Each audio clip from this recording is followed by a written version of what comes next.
Welcome to this video series, where we explore the world of WebdriverIO to help you succeed in your test automation career. Hello, my name is Marco Cruz, and I'm the founder of automateNow, and I'm excited to team up with Lambda Test to bring you these awesome videos. My background is in computer engineering, and I have over a decade in software testing experience. You can learn more about my company by heading over to automatenow.io, and you can also find us on YouTube by searching automateNow. In this video, we're going to cover how to use the waitUntil command. We're also going to be using this command to create custom waits. The WebdriverIO documentation refers to the waitUntil command as, quote, the universal weapon if you want to wait on something, unquote. And this is what the command looks like. We have a selector here, and then we have .waitUntil. And this takes in a condition, so we can pass in different conditions that we want to wait on. For example, you could be waiting for an element to contain a certain text. You also have the option to pass in a timeout message, and interval.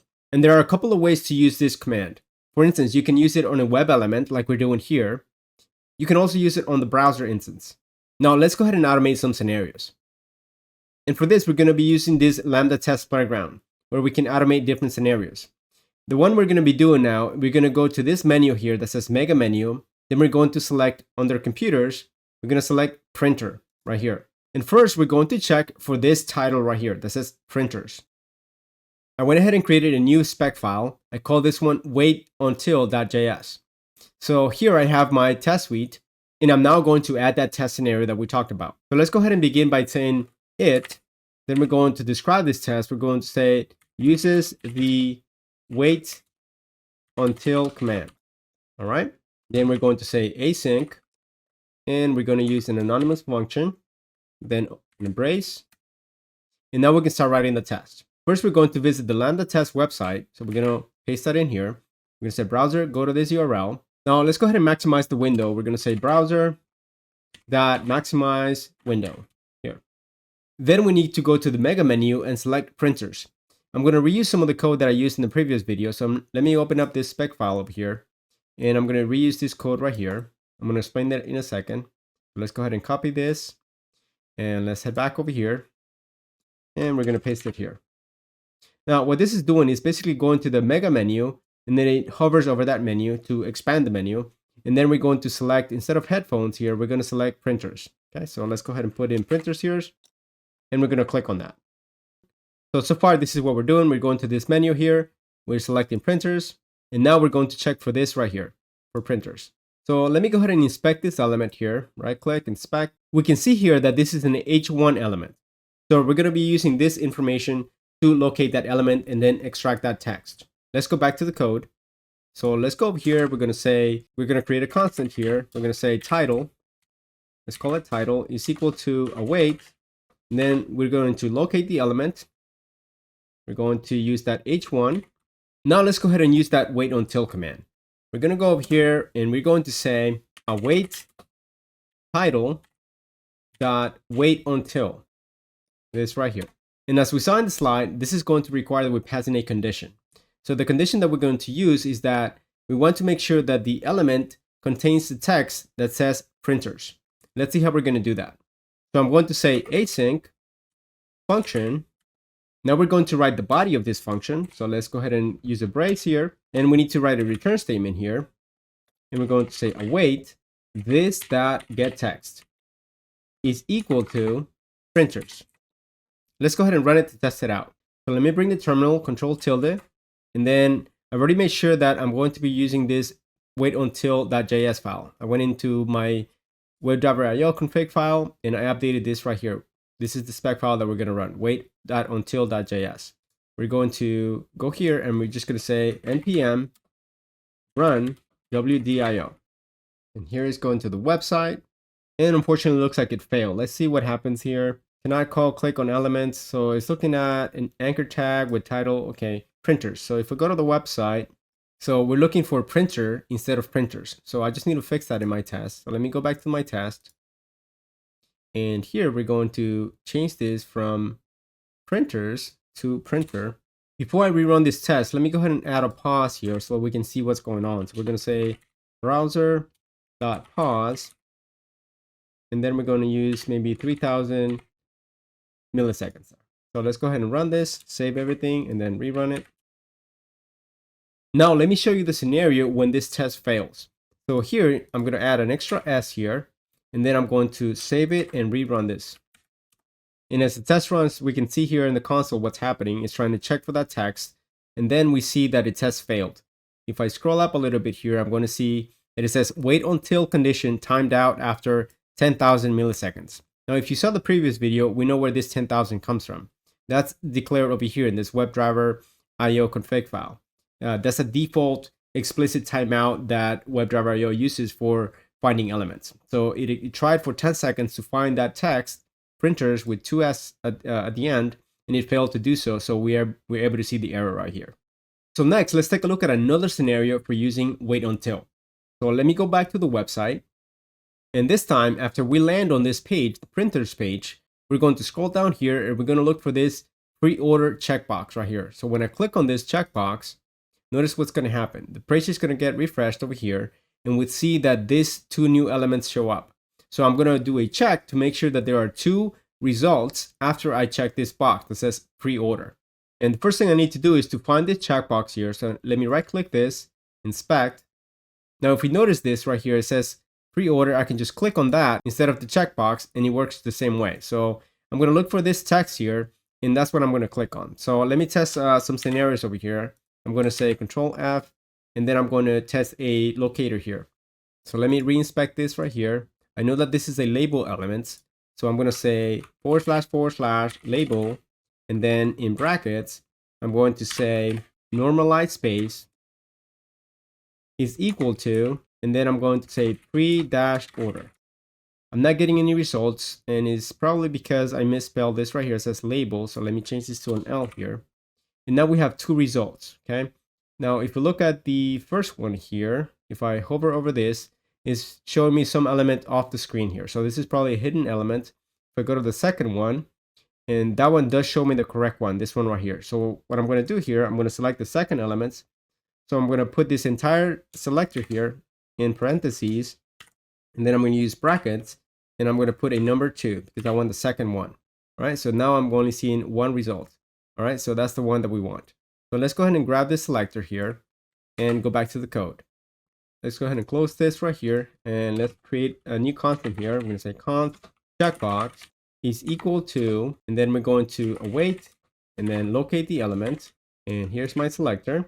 I need to change this here into double quote. We're going to click on that element. So here we're going to say await checkbox dot click. Now let's go back to the website to explain one thing. And here we're seeing what happens when we click on this box right here. Right? We select the box, and we're going to see two elements show up. So we need to look for the presence of these two elements right here. I'm going to right click this, inspect, and this I can see that this is an image element. But if I scroll up a little bit, if I look for its parent, I notice that there is one element here that is selecting the entire thing, okay, the image and the text. So this one is a div that contains this class called product thumb. So if we look for this element, we're going to be able to determine how many of these results are showing up on the screen. I'm just going to use a CSS selector by using the class name. So I'm going to use dot product dash thumb, and notice that I get two results here. So this is my selector right here. So let me copy this. Now in my code, I'm going to use the waitUntil command once again. And this time I'm going to use browser. Okay, I'm going to use the browser. The first time that we used it, we used the actual element here. In this case, I'm going to use browser. Remember, I showed you guys in the slides that you can use it either for a web element, you can use it on the browser as well. So here I'm going to say browser.waitUntil. Then we're going to use an asynchronous function here. So we're going to say async function. Then we're going to create the body of this function. And what we want to do here is to check for the number of elements that are showing up on the screen after we select that box that says pre-order. So here I'm going to say const element count is equal to, and I'm going to use two $signs because we want to find multiple elements. $sign, then we're going to paste in the selector that we had, and then we're going to use the dot length to get the length of this right here. Then we're going to return this. We're going to say return await element count is equal to 2. And the reason why I'm using 2 is because we expect two elements to show up after we select that checkbox. So what this is basically saying is that we're going to go ahead and click on that checkbox that says pre-order. Then we're going to wait until the number of elements that show up, or the number of results that are there, is equal to 2. Before I run it, I want to make sure I fix this right here that says printers with 2 S's. I want to make sure that I'm looking for printers here. So let's go ahead and save it again, and now we can run it. Let me go ahead and bring the window over here. It's selecting printers. It has selected pre-order here, and we saw the 2 elements showed up. I can change this to 3 here, and then we'll see that this test is going to fail. I got the test running on another screen here, and we can see what's going on in this side right here. So eventually the test fails, and we can see here, if I scroll up a little bit, we're going to see the wait condition has timed out after 10 seconds. So let me go ahead and change this back to 2. Now let me show you how you can use a custom timeout. We've seen right here that this right now is waiting up to 10 seconds for those 2 elements to show up. Now, what if we wanted to shorten that amount of time? We can certainly do that here. And let me take you back to the slides for one moment here. And here we have the different ways on how we can use waitUntil. Notice that we have created the conditions so far, but we have these optional parameters here that we can pass in. For example, the timeout, message that shows up when the timeout runs out, and we have an interval. Interval refers to how often are we pulling the DOM, or how often are we checking for this condition. By default, it's going to check every half a second, okay? So we can change this to be more frequent or less frequent. Let's see how we can do that. So here I'm going to modify this right here, the waitUntil, and I'm gonna go over here and I'm gonna put a comma and then a new brace, open up a new brace. And here we're going to say timeout, and then we say colon is equal to whatever timeout we want it to be. So instead of 10 seconds, we can change it to say, I don't know, let's say 3 seconds, 3000 milliseconds there. Then we can also add a timeout message, okay, what message is going to show up in case timeout runs out. And lastly, we can set an interval. Okay, this is completely optional. All of these 3 items are optional.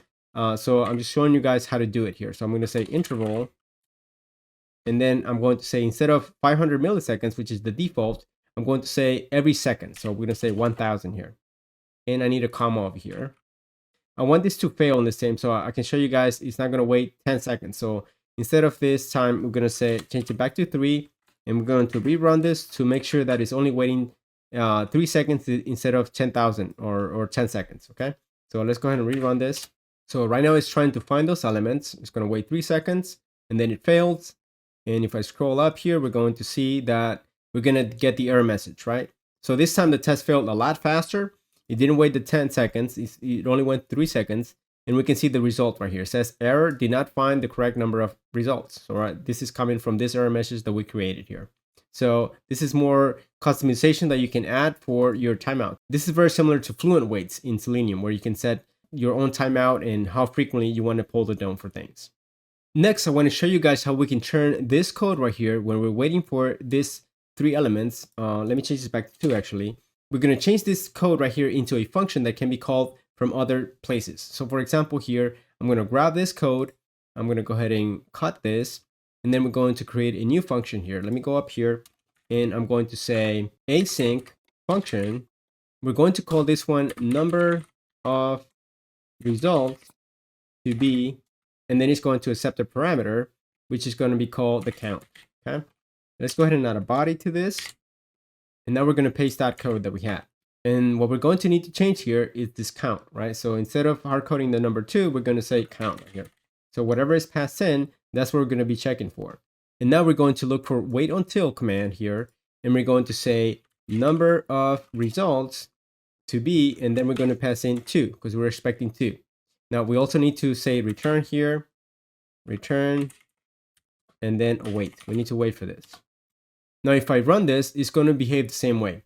But now we have abstracted this code right here so that we can reuse it in other places if we wanted to.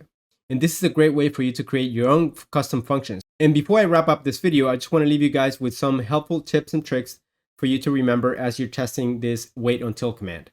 Just remember that in this scenario right here, you want to make sure that you're always using this return and await. If you leave this out, then your test is not going to behave the way you expect it to. Another thing that I want to draw your attention to is something that you probably already noticed. Notice that here I'm using a regular function right here in this place and also in this place right here. This is different than what I've done in the past where I've used an arrow function, like in this case right here. I would encourage you to use the regular function when you're using this waitUntil command. And the reason why I say that is because anytime that you use the this keyword, it is going to behave differently depending on the type of function that you're using. If this is a regular function, then when we say this, is referring to this object right here, or this element. If I was not using this regular function, let's say for example that I went ahead and used this right here, let me copy this, and I said something like this, it's not going to do what you expect it to do, or what you think it's going to do. So instead of saying this, and you might think that it's referring to this guy right here, it's not actually referring to that element. It's actually going to return undefined because it's not referring to this scope, it's referring to the surrounding scope. Now, if you still want to go ahead and use this arrow function, well, you need to change this to right here. You need to say title.getText, and that will make it work the way you expect it to. Thank you for making it all the way to the end of the video. Check out any of the links on the screen to get connected with the Lambda test community, get certified, and get access to the code that you saw today. See you in the next video.